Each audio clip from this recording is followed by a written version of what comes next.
Hey folks, Coach Patrick here, Endurance Nation. Welcome back to another weekly check-in. This week, new topic for you, new topic for me, talking about masters athletes. Specifically, I'm going to talk to you about that transition that masters athletes go through, also known as denial, where they're becoming masters athletes, but they don't actually really want to think about or act like masters athletes. In fact, they want to hold on to some of the old glory that they have. I want to talk about how you can adjust, kind of pick up some of those cues from yourself and make smarter decisions. Here's why. When I think back to my career and starting, when I was in my 30s, really getting into endurance sports, started to have kids. My training world shrank, right? When I had kids, I had wanted to do training, but I didn't have a lot of availability for a couple of years, right? 3-4 years, right? Amazing support from my amazing wife, but still, like, just life crazy, right? Have to be there, have to take care of stuff, etc. Those are some of the best years of racing that I had. Then I came out of that. I was like, okay, wait, kids are getting older, things are better. I could do more training, and gradually watching myself become smarter as an athlete, doing more work, but not necessarily getting the same ROI as the training investment that I had earlier in my career when I had these forced constraints. And now, as I enter the master's period, hitting 50 mid-year this year, and kind of rolling into that second half of being an endurance athlete, I'm actually reframing what it means to go back to the second phase and thinking about, how do I become smart? Just like I was smart earlier on when I had those forced constraints, how can I intentionally bring those constraints into my training environment so that I can become a better athlete overall? Same decisions that I made earlier, except those decisions were made for me by life. Now I have to make those decisions for myself. That's a lot harder to do, but we're going to talk through that today. So what does this early phase masters thing mean? Masters, right? Think about it. The master's mindset. Oh my God, I'm not old. What do people say? I'm not old. They say I'm just tired. Like, I'm tired a lot. I take naps, or I'm just tired at the end of the day. Like, I'm just tired, right? I say I'm not old. I'm just sore, right? Like, that must have been a crazy hard workout, because I really feel it in my glutes or my quads or my arms. It's just a crazy session. I'm just more sore than I normally am. Or maybe I'm just slower. Like, I'm still working hard, but like, the numbers don't show up like they used to. Maybe I put on a couple pounds. Like, maybe I lost a step. Whatever. It's cold day outside, not feeling it quite yet. Early this time of year. But like, I'm still good, right? I'm not old, or like, I'm just stiff. Like, I just it takes me like a mile to warm up. Back in the day, I could just come out of the house and run a 7-minute mile. Now I got to run a mile before I can run a 7-minute mile. Sometimes even a mile and a half before I got to run a 7-minute mile. Can I run a 7-minute mile? Yes, I can. Can I do it right out of the door? No. Why is that? It's because I'm getting older. Just say it with me. It's okay. Like, I'm so sorry. Hopefully this isn't a blast in your car. The kids are listening. Someone else listening. Yes, it's true. As a master's athlete, you are getting older. We're all getting older. Right now, you're older than you were when we started this podcast. Not older in a bad way, just older, and something we need to be on top of so you can make better decisions. There's a couple of rules that we have for our master's athletes that are actually in alignment with how Endurance Nation has always trained.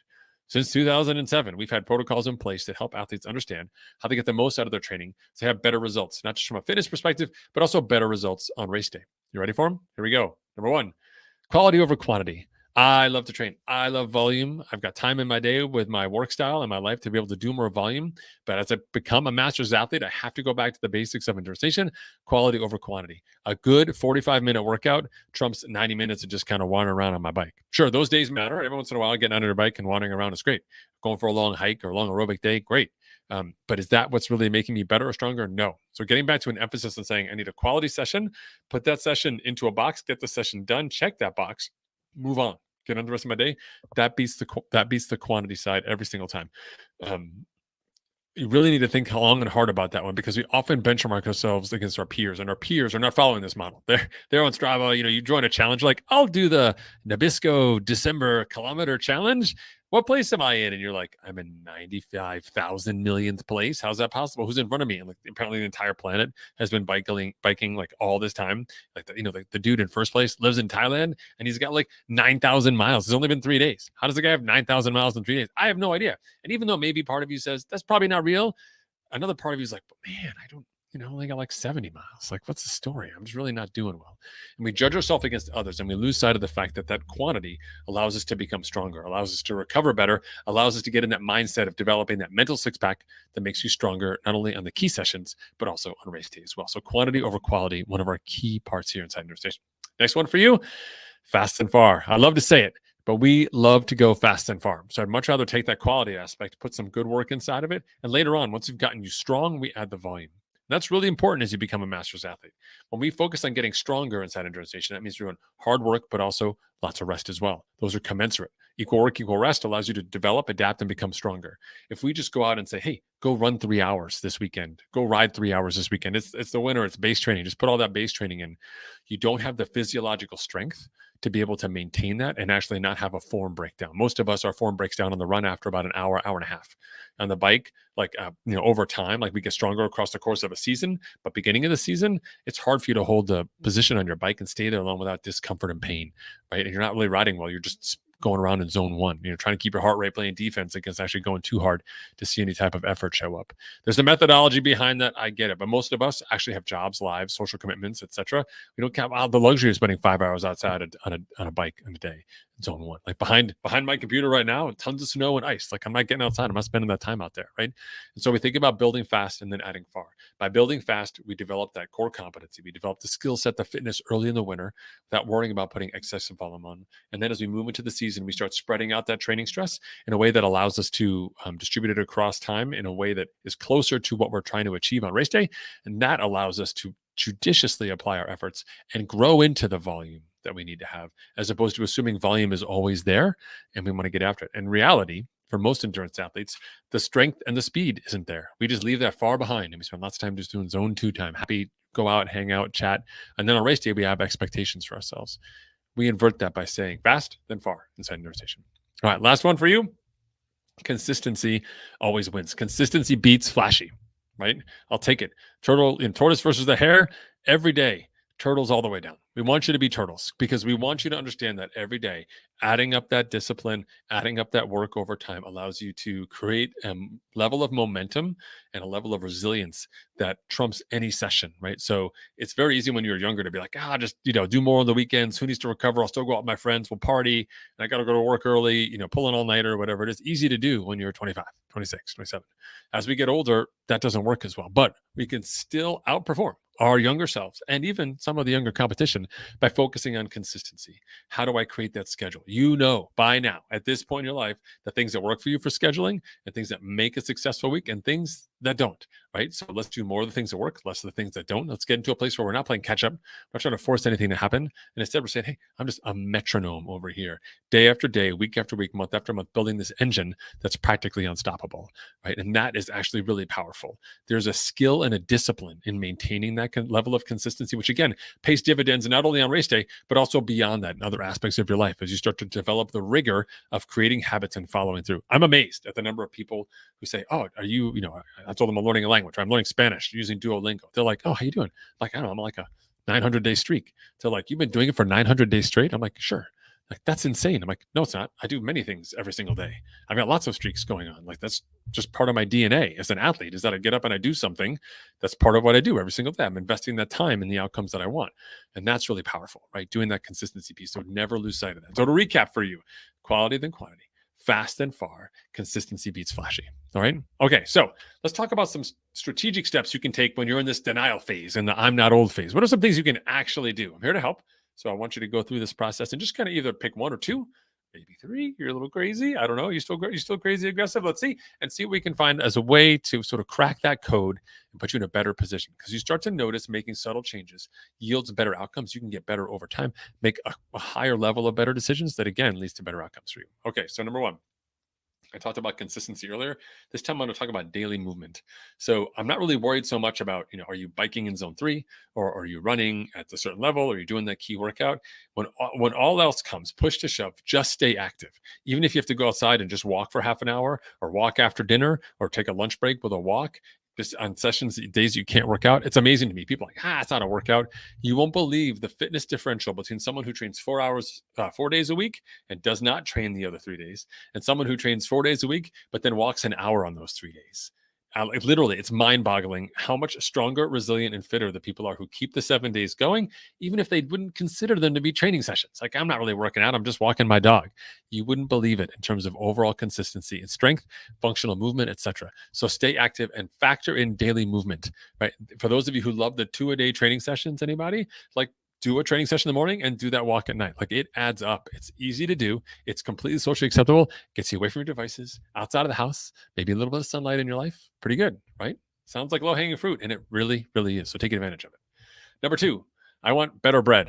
This is my favorite one, better bread. Why? Well, everyone thinks about a sandwich. Like, what's in the middle of the sandwich? Well, like, what's the meat? Like, what's in the center, right? Is it peanut butter and jelly? What I got in there? Crunchy? Smooth? Where am I at? They're all worried about the middle. And for the longest time, most people are worried about the middle. Hey, how fast did you go in that interval? Hey, how fast did you climb that climb? Right? All of this stuff. But as we get older, we need to focus on the bread. And the bread for the sandwich, that's the warm up and the warm down.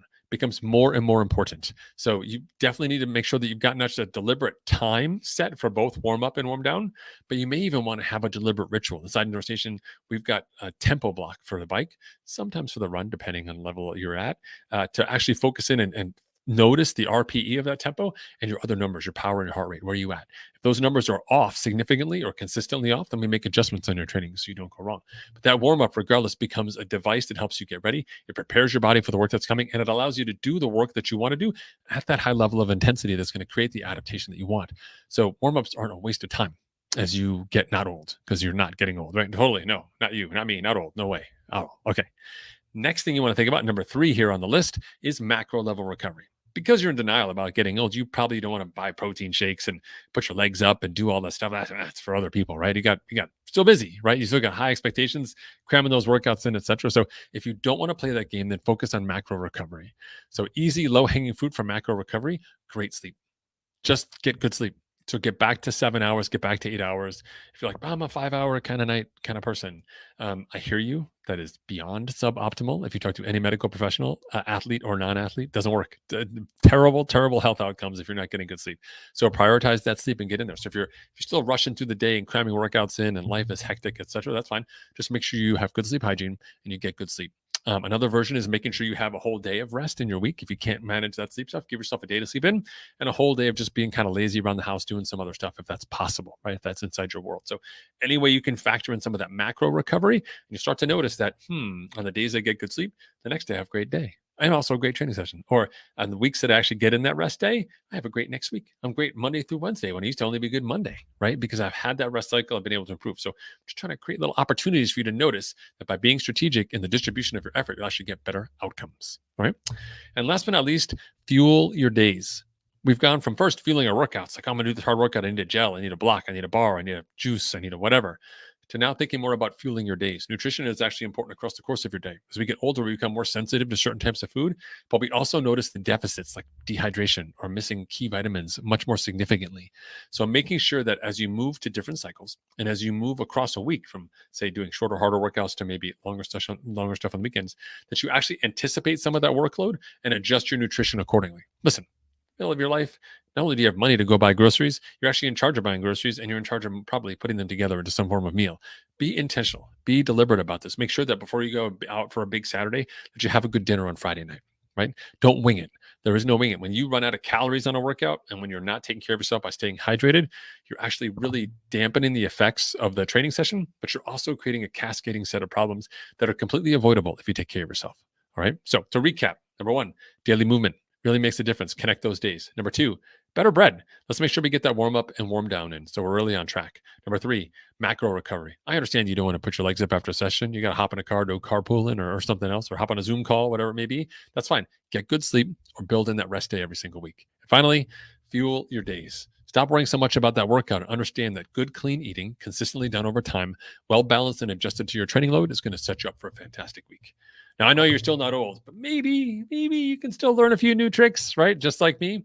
I hope you captured something really valuable from this lesson. I'll be back. There's a few more episodes here in our Masters series as we talk more deeply about what recovery and strategy means for managing your effort across a year and also on the race course. This has been Coach Patrick from Endurance Station telling you that you're not old like me. I'm not old either. And none of us get older. We get younger every day. It's amazing.